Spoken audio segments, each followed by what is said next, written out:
Christmas Day, and I am going to be baking for the neighbors because it's Christmas and these are my Christmas presents to them. And yes, I wanted to be festive, and I am a McGregor, so I wore my tartan just to start the video out. Yes, I'll take it off to cook. I can't eat them. I am diabetic, but the neighbors will probably like them a lot.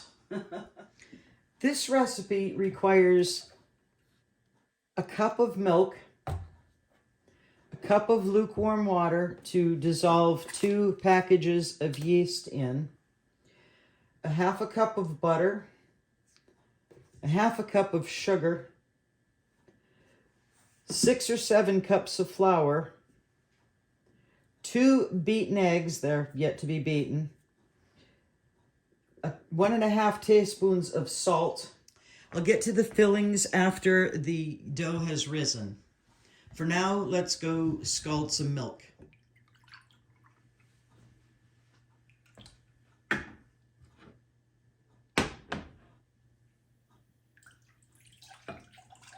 You don't really need to scald milk anymore, but scalded milk is at 180 degrees.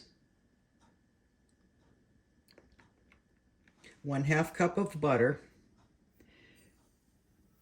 1/2 cup of sugar, and 1.5 teaspoons of salt.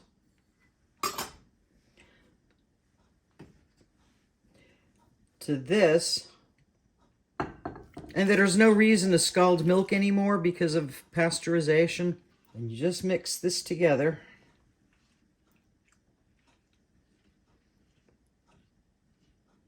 And I'm going to let that set for a couple of minutes. And it needs to read somewhere between 110 and 120 degrees. It's 118. The reason why is when I'm adding yeast, I don't want to kill it. I also want to check the temperature of the butter, sugar, salt, milk mixture, and that looks like it's a little bit warm, but that's okay because I'm going to add the eggs to it, which that'll cool it down just a little bit so it won't kill the yeast, because that's the next step. It's the 2 beaten eggs, which I'm going to add to this. Again, check the temperature of your yeast water. Check the temperature of your milk mixture because nothing can go over 120. The eggs are a bit cool, so that will change. Sorry about the dinging. It's Christmas Day and everybody's texting me.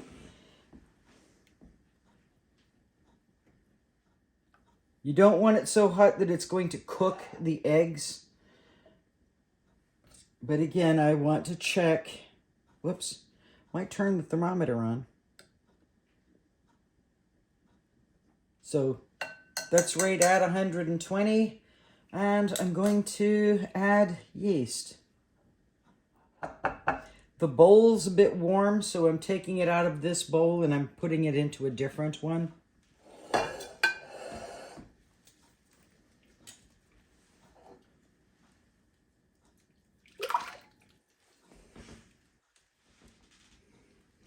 And adding my yeast. Now to this, I'm going to start adding the flour. It's for 6 or 7 cups.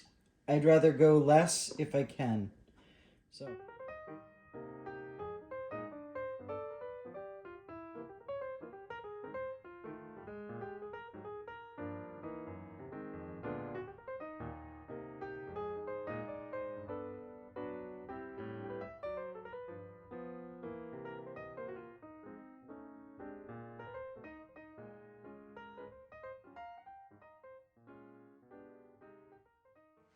Once it's mixed, you want to let it set in a warm, buttered or greased bowl for about 2 hours. I put mine in the oven for the oven's not on. I put it in the oven for the time so that it can rise and be out of drafts. Because this is such an old recipe, some of the ingredients aren't written down because the people that made it kind of did the recipe by eye. So I do that too. First, the reason I reserved 1 cup of flour, because if I didn't say it, when you're making the actual dough, it requires 6 to 7 cups of flour. I reserve 1, so I use 6 in the actual making of the dough. The other is because I have to roll out the dough, and that's going to be part of that 7th cup. Here's how I chop walnuts. I don't want them small, but I don't want large walnuts. I just kind of squish them a bit in a Ziploc bag. About an hour more to go on the rising dough. Hey, that rhymes.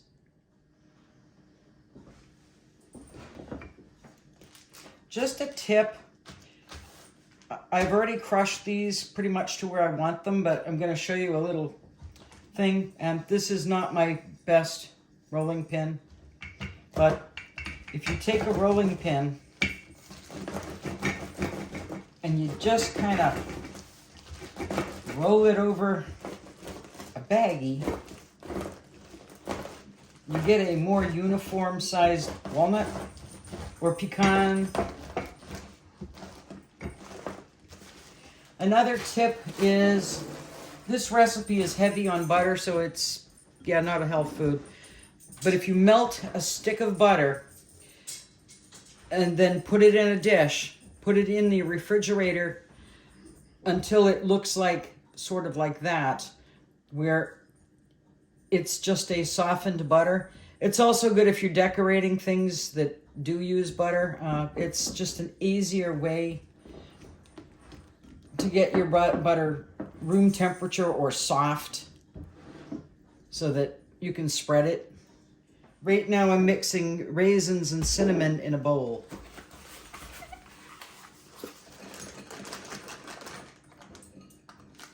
Always check raisins for bits of stem.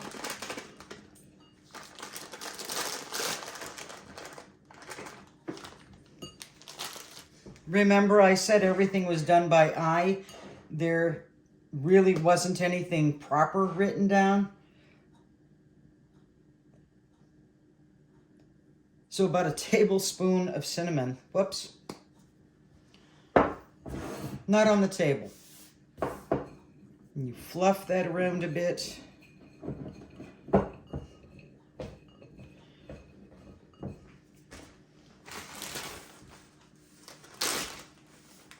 I add the walnuts, or most of the walnuts, to that.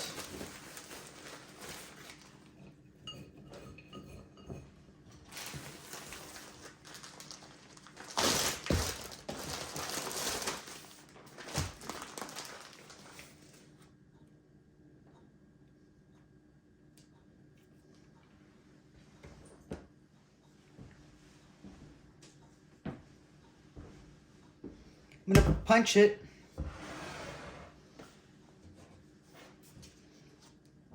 And flour. And this can be liberally floured because, again, I didn't use that last cup of flour. And that's actually how much a cup of flour is when you're baking. It's a lot.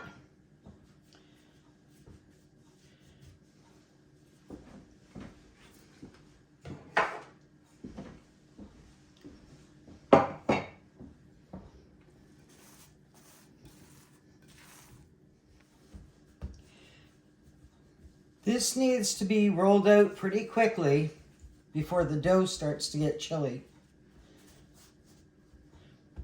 And it needs to be about 1/4 of an inch thick.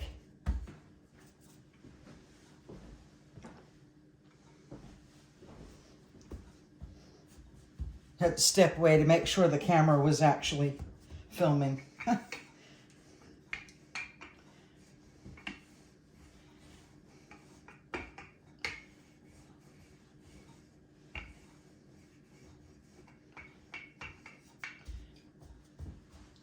I'm trying for a rectangular shape.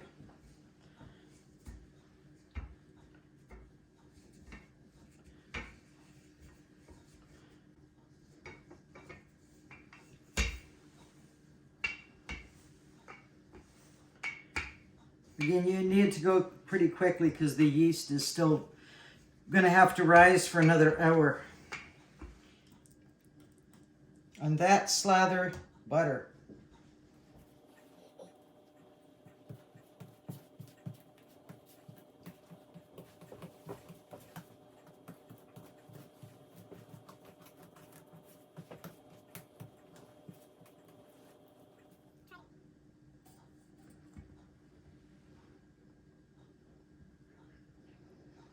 And you kind of want to follow the visual, not so easy to write the directions down.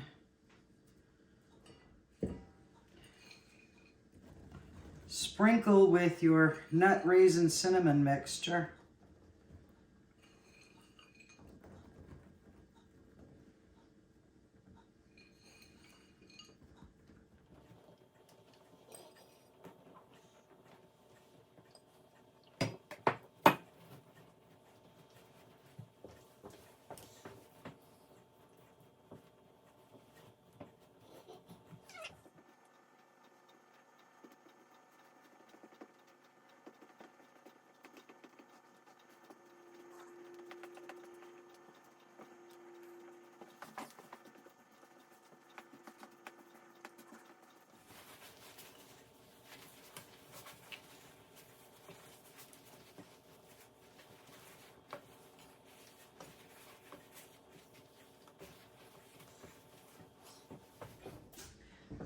Coat the bottom of a pan with more butter.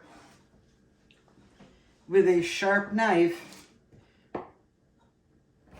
cut these into about 1-inch sections.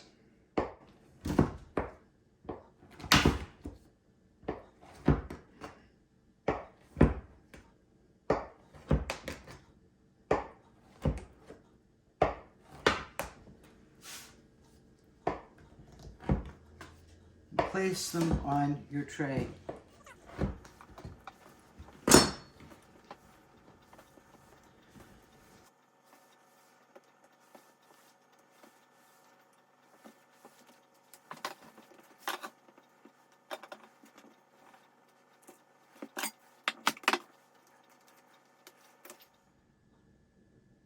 These are going to rise for another hour. I did not say these were good for you, but they're going to require a glaze at the end, so there it is.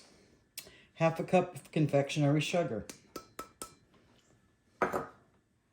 1 3/4 tablespoons of water. It's about a teaspoon.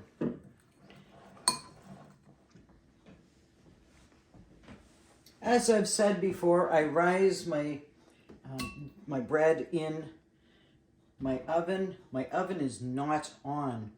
So, at this time, I'm going to remove these.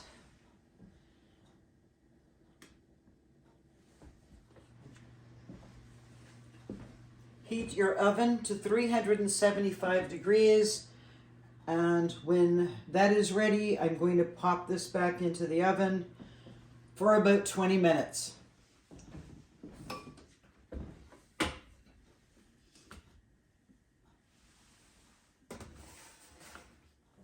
See you in 20 minutes.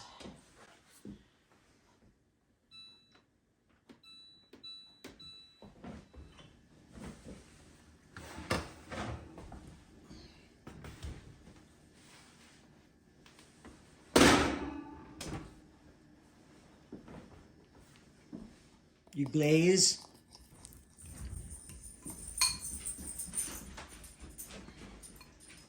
You can glaze them while they're sitting in the pan.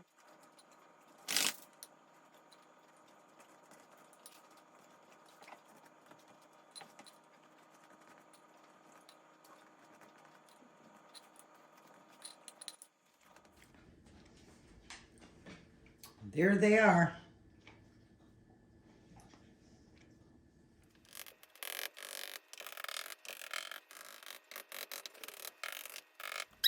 I can't tell you how good these are, but yeah, they're awesome.